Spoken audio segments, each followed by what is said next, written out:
Oi. Oi. Olá. Ai, que delícia saber que eu vou conversar com você. Pronto. Eu morro de vergonha, mas quando o André falou que era a Gisela, aí eu abri a exceção, né? Aí eu vou, André, aí eu vou.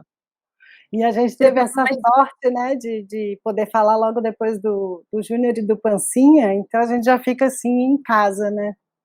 Pegar a audiência deles, né? Eles entregam uma audiência boa. Ótimo, a Pronto. gente pega carona.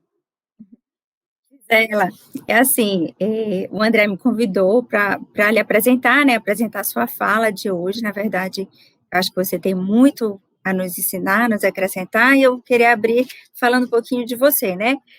Acho que a maioria das pessoas lhe conhece, mas, assim, como a feira funerária é uma coisa que tem uma grande audiência aqui no Nordeste, então acho interessante também lhe apresentar antes. A Gisela é uma empreendedora funerária. Gisela Disse, uma empreendedora funerária e consultora de gestão de luto. Ela é presidente do SINCEP, que é o Sindicato Nacional dos Cemitérios e Crematórios Particulares do Brasil, e da Assembra, que é a Associação dos Cemitérios Particulares do Brasil. Atua no setor há 17 anos, é celebrante certificada com 2 certificados internacionais, é mãe do Felipe e da Malu, e tem uma parceria de 20 anos com o Diogo, e a Gisela é cofundadora do Vamos Falar Sobre Luto, que eu acho que esse é o nosso tema principal de hoje, né? Sim. E eu acrescento que a Gisela é uma estudiosa, antes de tudo, uma estudiosa e pesquisadora do setor funerário e do luto, né? E do tema luto. Sendo, na minha opinião, eu acho que na maioria na opinião de todos, uma das pessoas que mais conhece da atividade funerária e do tema luto no mundo. Então, hoje, é a responsabilidade, né? Então, assim hoje eu vou até ficar com vergonha aqui, eu não tenho roupa para isso tudo não. Hoje o tema da fala da Gisela, e vamos falar sobre o luto. E aí eu vou passar a palavra para você, Gisela, citando uma frase que eu li no site Vamos Falar Sobre Luto e que me marcou bastante. Eu vou falar essa frase para dar introdução aí na sua fala, que é: viva o luto para não viver de luto. E aí queremos lhe escutar. Não, eu estou muito feliz, primeiro, de estar aqui. Vou começar só agradecendo o André pelo convite, o prazer que ele me deu de poder conversar com a Mayra, que é uma pessoa que eu super admiro e muito, muito querida. Melhor ainda poder falar logo depois do Júnior e do Pancinha, porque os nossos assuntos ficam muito conectados, né? Eu falei que a gente ia conversar sobre humanização e eles falaram muito sobre isso. E é muito gostoso estar aqui, porque a gente está em casa mesmo, só entre amigos, e, né, eu fico olhando aqui o chat, as pessoas comentando, é gostoso esse encontro, né? E essa conversa sobre o luto é a minha conversa preferida. A gente, às vezes algumas pessoas falam, nossa, mas que triste, né, falar disso. Mas são tantas descobertas, né? Esse projeto, Vamos Falar Sobre o Luto, começou em 2015. E, a princípio, foi um incômodo. Eu passei por uma perda, uma amiga também, e a gente conversava e dizia, poxa, eu não estou encontrando espaço para me expressar, eu não estou achando numa livraria um livro de alguém. Essa minha amiga que começou, ela tinha perdido a mãe dela, ela tinha 30 e poucos anos, e depois ela perdeu o noivo num acidente aéreo, num espaço de 1 ano. Ela falou, eu não conheço ninguém da minha idade que já teve, que perdeu a mãe, ou que é viúva, praticamente. Então ela não tinha esse senso de pertencimento, sabe, de encontrar os seus iguais.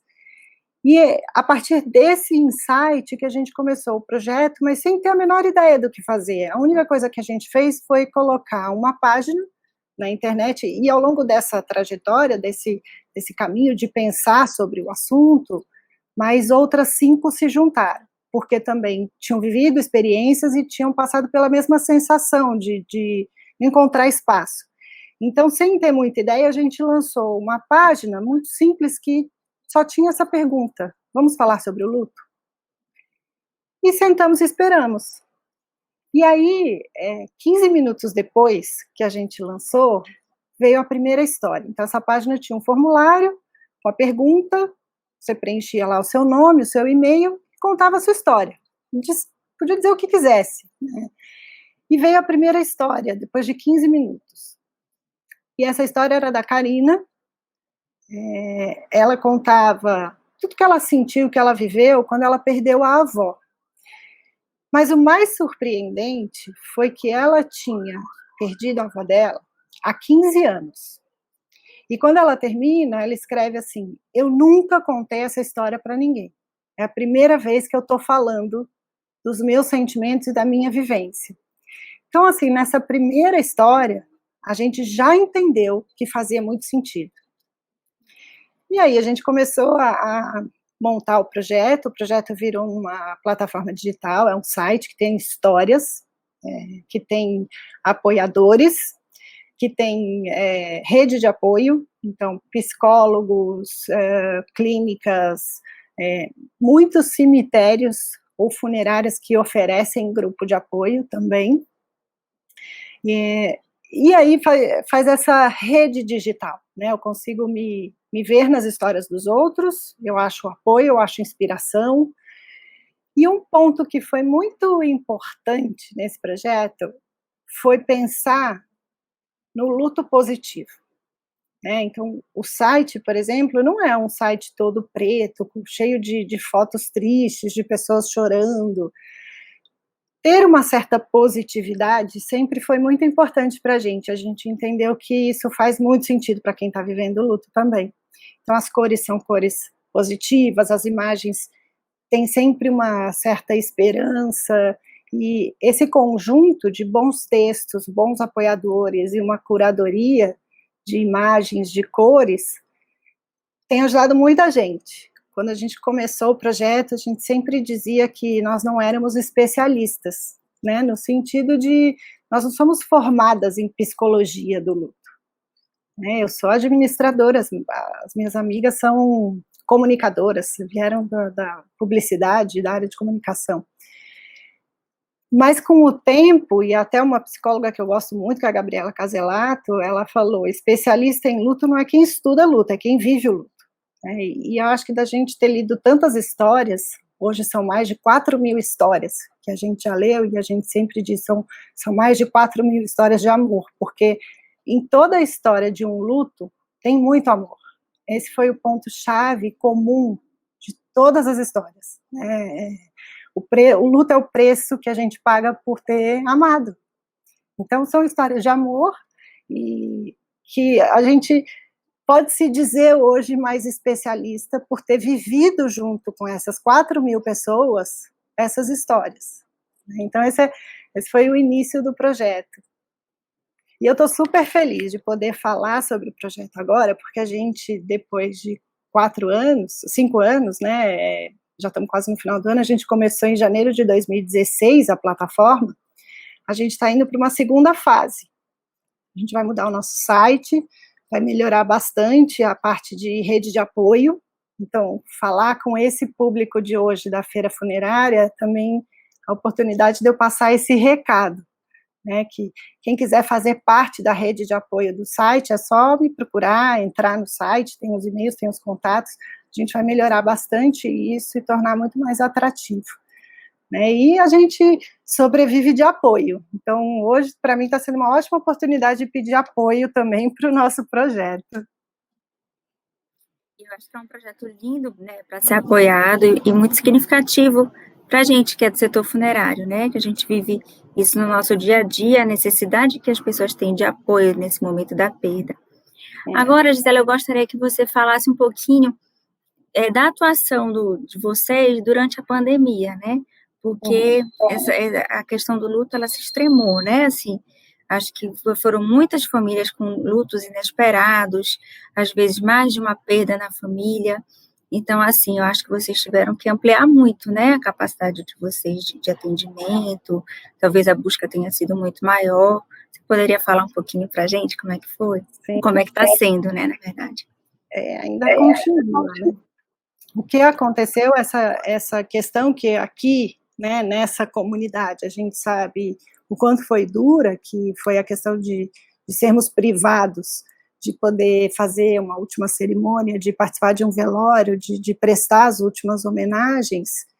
Isso pegou em cheio o coração das pessoas, né? Acho que nós, como funerários, nunca imaginamos que ia acontecer essa campanha mundial de falar sobre a morte, né? Que a gente nunca vislumbrou essa possibilidade. Se em algum momento algum marqueteiro pensou uma solução para o setor funeral, jamais ele imaginou a possibilidade de fazer uma campanha mundial de falar sobre rituais e etc., que no fim foi o que aconteceu, né? No mundo inteiro, todas as pessoas pensaram sobre a morte, viveram lutos, né? E quando isso vem de forma coletiva, isso é muito maior, tem um impacto muito grande.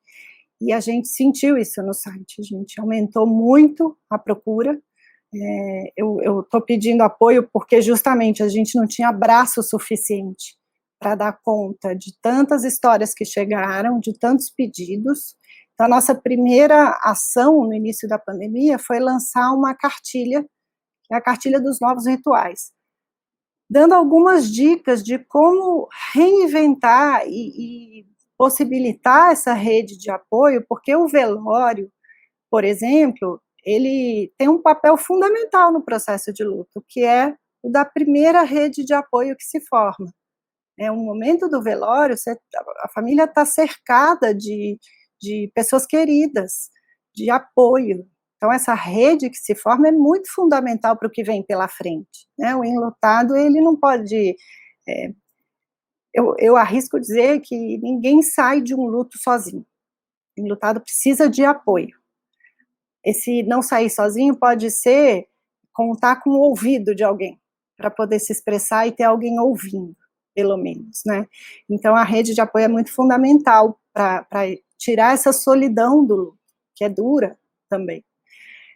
Quando a gente fica privado disso, a gente teve que se reinventar. Como setor, a gente se reinventou, né? A gente trouxe novas possibilidades de cerimônia, se adaptou digitalmente, né? Quantos projetos que estavam engavetados aí por anos e anos e que saiu rapidamente na pandemia, como projeto de vendas online, mas também de cerimônias online. Então, a gente se reinventou nesse sentido.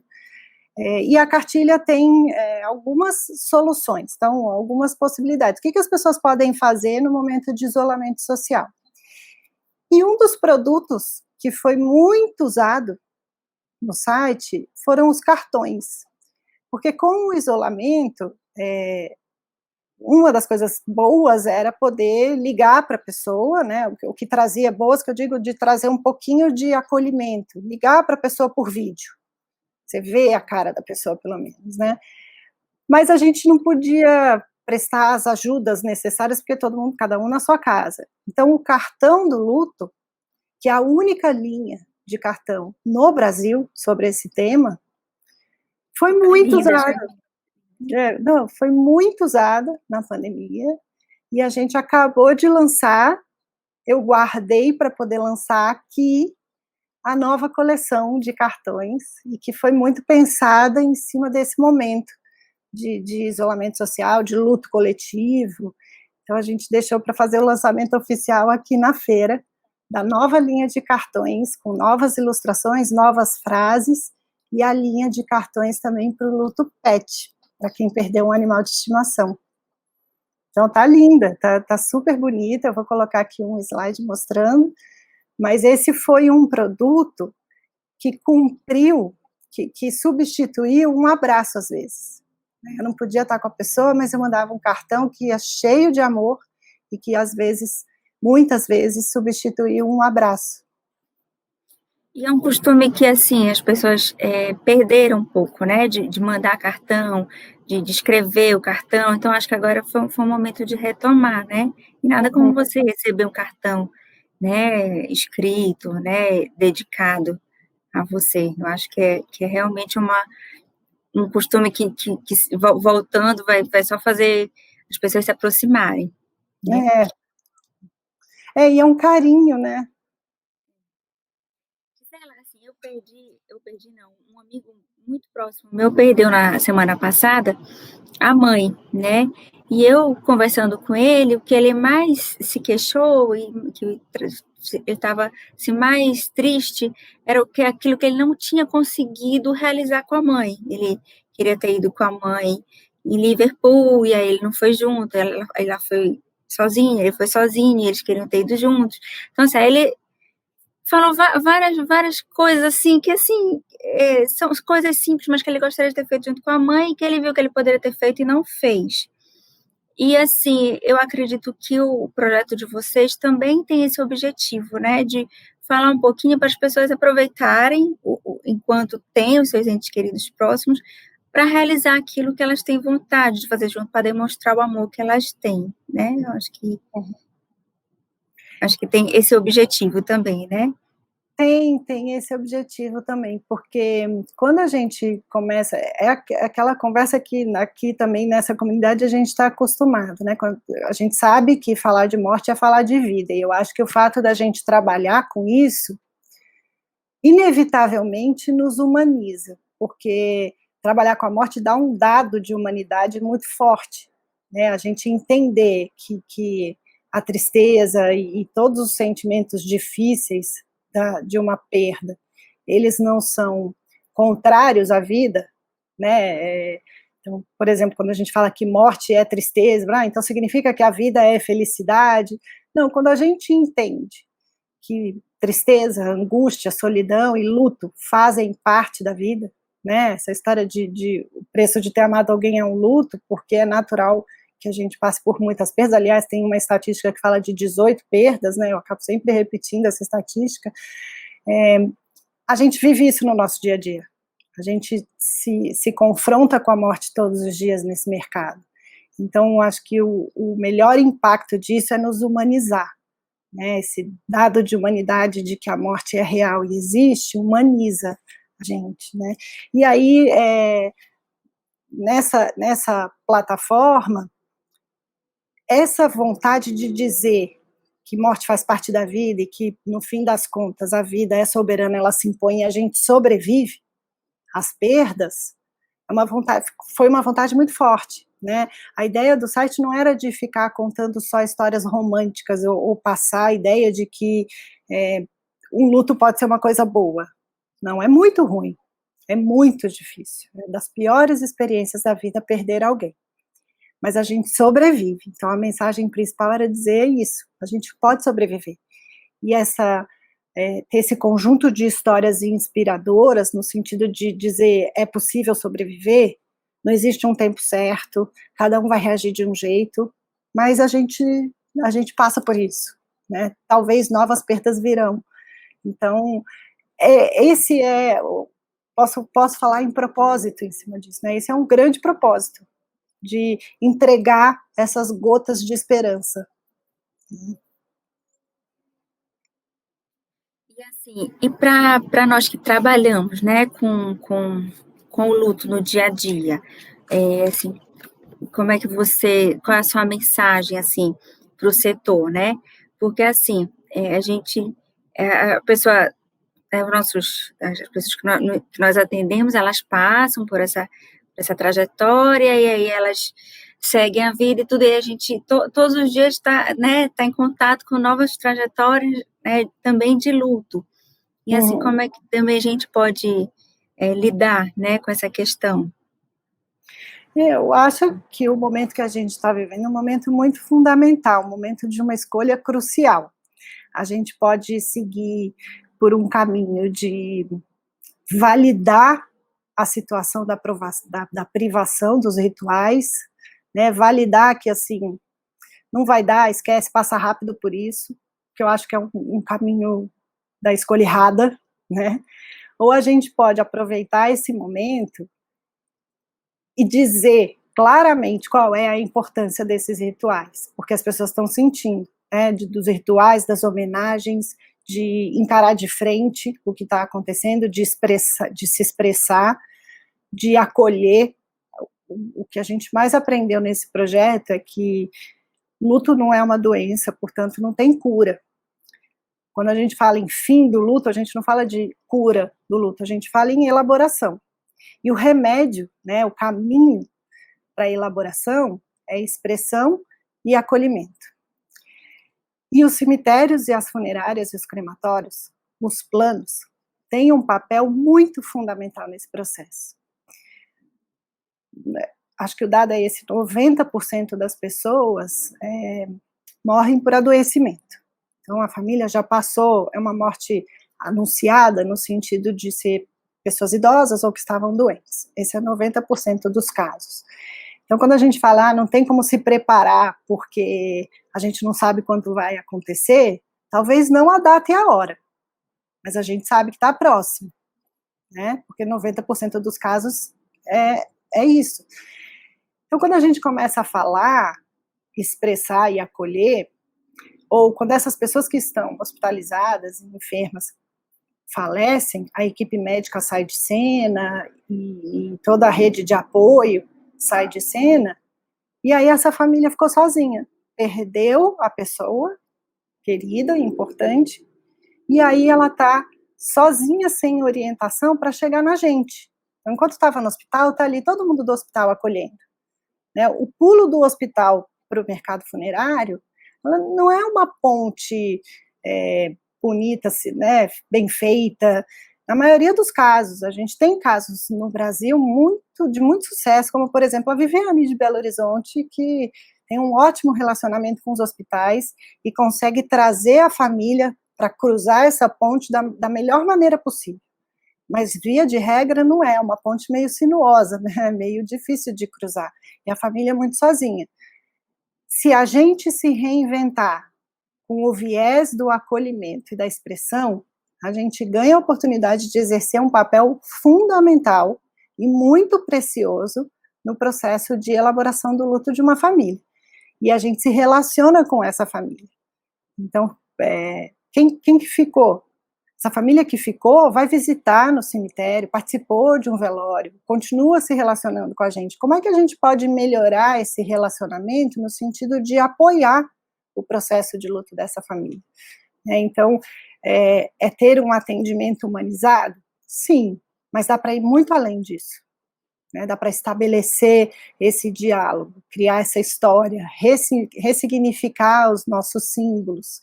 Né, qual é o significado do velório, qual é o significado da coroa de flores, qual é o significado da cremação, que tipo de cerimônia se faz no sepultamento que acolha tudo que a pessoa está sentindo. Então, nossas salas de velório, como elas podem ser mais acolhedoras. E adotar, assim, assumir esse papel de dar mais protagonismo para a família e de ser mais assistente no processo de luto, não é só ter um atendimento humanizado, mas é isso, é olhar para a estrutura e embelezar. A gente costuma dizer que beleza, a gente tem esse pensamento coletivo, né, esse inconsciente coletivo de que beleza é uma questão de futilidade, né? E não é. Beleza, um ambiente bonito, ele passa a ser acolhedor e ele dá muita esperança. O ambiente bem organizado tem esse potencial de dar esperança. Né? Então, é olhar para as nossas estruturas e, em cada detalhe, entender se a gente está proporcionando expressão e acolhimento. Olhar para os nossos processos. Não é só uma questão de ter um atendente que foi preparado, que foi treinado nas questões de luto, mas os nossos processos, a forma como a gente escreve o nosso contrato, a forma como a gente faz os pontos de contato com o nosso cliente. Todos os processos podem ser revistos com uma lente de elaboração do luto do meu cliente. Inovação. A gente pode inovar em muitas coisas. Então, o caminho, eu acho, e o momento atual está dando essa oportunidade da gente se ressignificar na sociedade. Nós fomos tidos como um serviço essencial nessa pandemia. A sociedade reconheceu que esse é um serviço essencial. Então, a gente saiu do lugar do patinho feio, do vilão, né, daqueles caras que querem pegar o meu dinheiro na pior hora. Não, a gente saiu desse lugar. A gente pode ocupar esse espaço que é muito mais acolhedor, de dar expressão, que vai além da humanização. A gente pode falar já de ocupar um espaço que contribui para a elaboração do luto das pessoas. Eu acho que esse é o principal legado dessa pandemia. Eu até vi você e o Júnior na live que vocês fizeram, do Sincep, falando que a partir de agora as pessoas iam dar mais valor, né? Até a oportunidade de ir a um velório, porque assim, como foi tirada essa possibilidade durante a pandemia, então as pessoas às vezes iam com uma certa má vontade, às vezes até com uma preguiça de ir, né? E agora, como elas se viram na impossibilidade de ir, a partir do momento que elas vão poder ir, vão poder voltar a prestar essas homenagens, elas vão dar muito mais valor, né? Porque vão ver quanto fez falta, né? Acho que então vai ser mais um momento então de a gente ainda mais poder acolher essas pessoas, ter uma estrutura melhor, né? Fazer a nossa parte, né? Cumprir o nosso papel. Não, eu acho que é uma escolha que tem que ser nossa também, né? A gente também tem que ser ativo nesse processo de olhar para toda a comunidade mundial que está pedindo um novo significado, que notou a importância, mas dar uma resposta à altura, né? Não adianta a gente pensar que agora as pessoas valorizaram e a gente continuar fazendo o mesmo arroz com feijão que a gente sempre fez. Tem um espaço de fazer um prato muito mais elaborado, né? Tem muita coisa boa que a gente pode fazer. Então é isso. Acredito que o nosso tempo já deu aqui. Já está encerrando. Então, assim, eu gostaria de agradecer a oportunidade de bater esse papo com a minha amiga Gisela, pessoa que eu admiro demais, que mora no meu coração. Agradecer o André, que é um irmão, que esteve aqui comigo todos os dias aqui durante a pandemia, que sempre está me apoiando, e parabenizar ele pela essa iniciativa de fazer a feira online, né? Eu acho que foi um desafio muito grande e que ele está tendo muito sucesso. Então, obrigada, Gisela, obrigada, André, e um beijo a todos.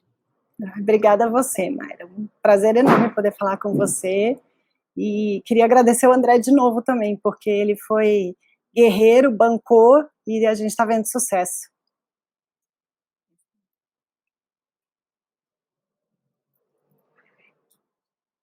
Tchau, tchau.